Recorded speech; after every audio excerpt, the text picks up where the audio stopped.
Hi friend, আজকে আবার চলে এলাম ছোটো মিনি ব্লগ নিয়ে। দেখো আজকে পৌষ মাসের লাস্ট দিন আমার ঠাকুমা কত সুন্দর রাস্তা ভরে গোবরগুলা দিয়েছে। এই যেদিকে পিটি করা শুরু হয়ে গেছে, সরার মধ্যে তেল লাগিয়ে নিল আগে প্রথমে।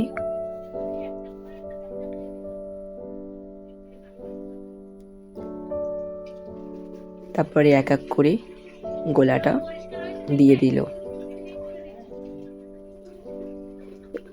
এতটাই মানে গরম হয়ে গেছে, ওই জন্য উতলে পড়ে যাচ্ছে।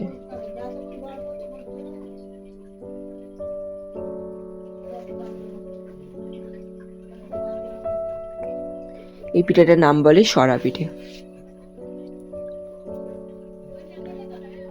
তোমাদের মধ্যে কি বলে কমেন্ট করে জানাবেন, এই পিঠেটা তোমাদের কি বলে।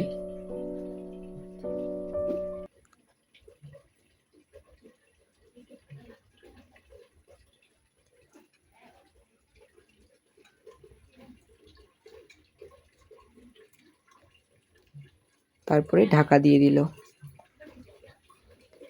এই যে এটা হলো পুলি পিঠে। দেখতে থাকুন আমার ঠাকুমা কি করে বানায়।